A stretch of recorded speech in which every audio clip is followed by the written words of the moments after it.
రాజకీయాల్లో మాటలే ఆయుధాలు, కానీ అవే మాటలు ఒక దశలో ప్రశంసలకు, మరో దశలో విమర్శలకు కారణమవుతుంటాయి.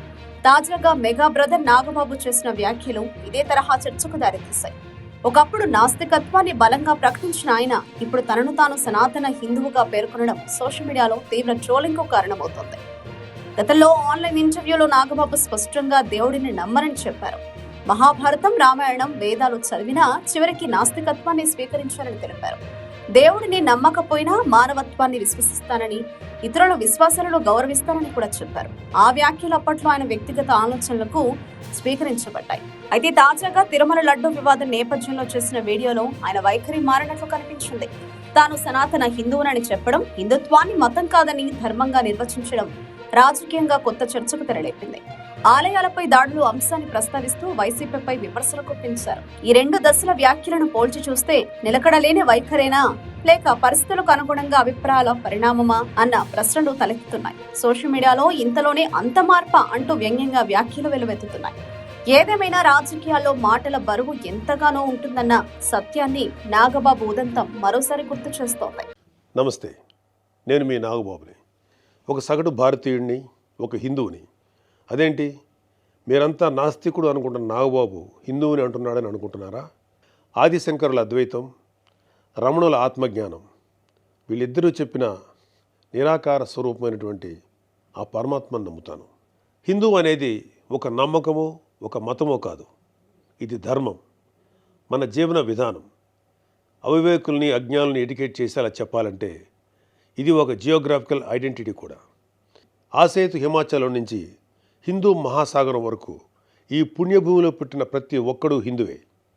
ఈ దేశంలో, ఈ ధర్మంలో చార్వాకులు కూడా చోటుంది. కాబట్టి నేను నికార్సైన హిందువుని. నా ధర్మాన్ని గౌరవిస్తూ ఇతరులను కించపరచకుండా బతుకుతున్న ఒక ప్రౌడ్ సనాతన హిందువుని. అందుకే నాకు ఎమ్మెల్సీగా కౌన్సిల్లో మాట్లాడే అవకాశం రాగానే హిందూ మతం కోసం పాటుపడే అర్చకుల చాలని జీతబత్యాల గురించి మాట్లాడాను. మరి వైసీపీ నాయకుల సంగతి ఏంటంటారు? రండి చూద్దాం.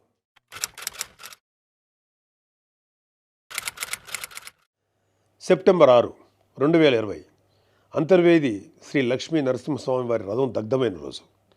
రాష్ట్ర వ్యాప్తంగా ఉన్న హిందువులందరి మనోభావాలు దెబ్బతిన్న రోజు. అప్పటి వైసీపీ ప్రభుత్వం ప్రతిపక్షాల ఒత్తిడికి తలొగ్గి కేసుని సిబిఐకి అప్పచెప్తామని చెప్పింది. కట్ చేస్తే 2023లో ఒక హిందూ హక్కుల యాక్టివిస్టు ఆర్టీఐ వేశాడు. దానికి సిబిఐ ఏం సమాధానం చెప్పిందో తెలుసా? అసలు ఈ కేసు మేము టేకప్పే చేయలేదని చెప్పారు. మసిపూసి మారేడికాయ చేయడంలో ఎక్స్పర్ట్స్ అయినటువంటి ఒక్క వైసీపీ నాయకుడైనా దీని మీద మీడియాలో మళ్ళీ మాట్లాడడం చూసారా? అయినా వీళ్ళకి అవతల వాళ్ళ పర్సనల్ జీవితాల మీద ఉన్న ఇంట్రెస్ట్ మన హిందూ దేవాలయాల మీద ఎక్కడ ఉంటుంది?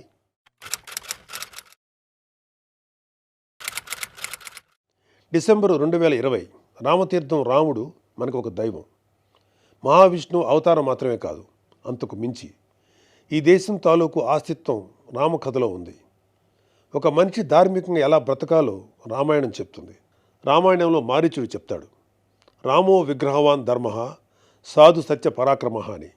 ఈ భూమి మీద రాశీభూతమైన ధర్మమే శ్రీరాముడిని నమ్మే జాతి మనది. అలాంటి రాముడి శిరస్సును నరికినా పట్టించుకోని ప్రభుత్వం వైసీపీ ప్రభుత్వం.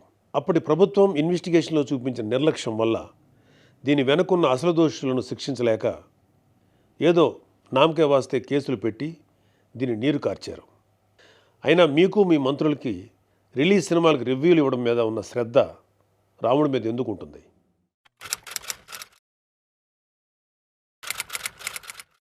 జనవరి 22, 2024 అయోధ్య రామమందిరం ఇనాగ్రేషన్ కొన్ని దశాబ్దాల సుదీర్ఘ న్యాయ పోరాటం తర్వాత, కొన్ని వందల మంది బలిదానాల తర్వాత హిందువులు కలల కన్నా రామమందిరం కల సాకారమైంది. దేశమంతా ఒక పండగలాగా దీన్ని సెలబ్రేట్ చేసుకున్నారు. మన రాష్ట్రం నుంచి పవన్ కళ్యాణ్ గారు, చంద్రబాబు నాయుడు గారు కూడా వెళ్ళి అందులో పాలు పంచుకున్నారు. కానీ ఈరోజు హిందువుల మీద ఎక్కడ లేని ప్రేమ వలకపోస్తున్న వైసీపీ నాయకుడు గారు కనీసం ఫార్మాలిటీకైనా ఒక ట్వీట్ కానీ, ఒక వీడియో బయట కానీ పెట్టారా? పోనీ మీ స్టాండ్ ఏంటో ఓపెన్గా ప్రజలకు చెప్పే దమ్ము అయినా మీకుందా? మీకు వ్యతిరేకించే ధైర్యం లేదు. అలా అని అభినందించే సంస్కారం అంతకంటే లేదు. వెరసి మీ మనసులో హిందువుల మీద కుళ్ళు కుతంత్రాలు తప్ప ఇంకేమీ లేవు. టీటీడీ భక్తులకి భగవంతుడిని దూరం చేసిన వైసీపీ పూట గడవని పేదవాడి దగ్గర నుంచి వజ్రాల కిరీటాలు చేయించే కోటీశ్వరుల వరకు అందరి కోరిక ఒకటే. ఆ కలియుగ దైవమైన వెంకటేశ్వర స్వామివారి దర్శనం ఏడాదికి ఒకసారైనా చేసుకోవాలని. ఒక సామాన్య భక్తుడు నెల నెలా డబ్బులు కూడబెట్టుకుని మరి ఆయన చూడడానికి కొండ మీదకి వెళ్తాడు. అలాంటి కొండ మీద అకామిడేషన్ ఛార్జీలు మీరు ఒక్కసారిగా ఎలా పెంచుతారు? నందకం, పాంచజన్యం, కౌస్తుభం, ఒకలామాత గెస్ట్ హౌసుల్లో 500కి దొరికే రూమ్ని 1000కి ఎలా పెంచారు? నారాయణగిరి గెస్ట్ హౌస్లో 1700 రూపాయలు చేశారు. ఇది సామాన్యుణ్ణి భగవంతుడికి దూరం చేసే ప్రయత్నం కదా? నువ్వు ఎవరిని, అదే ఏం మాఫియాని సంతోషపెట్టడానికి ఇది చేసావో అర్థం కానంత అమాయకులు అనుకుంటున్నావా ప్రజలు? దర్శనాలు సేవలు అయితే ఇంకా దారుణం. ఏదో కాయగూరల బేరం ఆడినట్టు 10,000 చేయి, దీన్ని 5,000 చేయంటూ ఎంత నిర్లక్ష్యంగా మీ సుబ్బారెడ్డి బోర్డు మీటింగ్లో మాట్లాడాడో మొత్తం రాష్ట్రమంతా చూసింది. అంత చులకన మీకు హిందువులంటే. ఇకపోతే తిరుమల మీద నువ్వు చేసిన దోపిడీ అంతా ఇంతా కాదు. ఒకే ఒక ఉదాహరణ చెప్పాలంటే టీటీడీ కామన్ గుడ్ ఫండ్కి ఇచ్చే కాంట్రిబ్యూషన్ 2.5 కోట్లు ఉండేది. దీన్ని సెప్టెంబర్ 2021లో 50 కోట్లకు ఒక్కసారిగా పెంచేశాం. అసలు ఇక్కడే కాదు, ఎక్కడ కొండ కనపడినా గుండు కొట్టేయాలనుకోవడమేగా మన అలవాటు.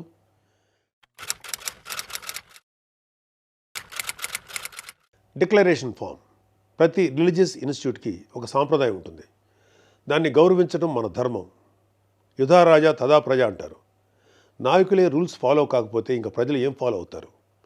అయినా బాధ్యత గురించి వైసీపీకి చెప్పడం చెవిటోడి చెవిలో శంఖం ఊదినట్టే. పవన్ కళ్యాణ్ గారు ఆయన కూతురు పొలినాని తిరుమల తీసుకువెళ్ళినప్పుడు ఆ అమ్మాయి మైనర్ అయినా కూడా ఒక గార్డియన్గా ఆ అమ్మాయి తరఫున డిక్లరేషన్ ఇచ్చారు. పవన్ కళ్యాణ్ గారి సతీమణి అన్నాగారు కూడా డిక్లరేషన్ ఇచ్చారు. ఇంత ఎందుకు, ఈ దేశ రాష్ట్రపతి అబ్దుల్ కలాం గారు కూడా తిరుమలలో డిక్లరేషన్ ఫామ్ పైన సంతకం చేసి అక్కడి నుంచి సాంప్రదాయాన్ని గౌరవించారు. నువ్వు కలాం గారి కన్నా గొప్పోడివా? డిక్లరేషన్ ఇవ్వకుండా వెళ్ళటమే కాక మీ మంత్రి వచ్చి ఆడి అమ్మ మొగుడు కట్టాడా తిరుపతి గుడి అని అంటాడా? అలా తలపొగురు మాటలు మాట్లాడితేనే జనాలు 151లో మధ్యన 5 తీసేసి 11 ఇచ్చారు. అయినా నువ్వు ఏమైనా మారావా? లేదు. డిక్లరేషన్ అడిగారు అని తిరుమల పర్యటన క్యాన్సిల్ చేసుకున్న చరిత్ర ఉంది. అయినా సెక్యులర్ ప్లేస్కి రిలీజియస్ ప్లేస్కి తేడా తెలియని నిన్ను ఎడ్యుకేట్ చేయటం మా వల్ల కాదు. ఇక ఫైనల్గా మన కల్తీ నెయ్యి వ్యవహారం గురించి చెప్పాలి. పాపం ఈరోజు డోస్ ఎక్కువైనట్లుంది. రేపు మాట్లాడుకుందాం. Stay tune.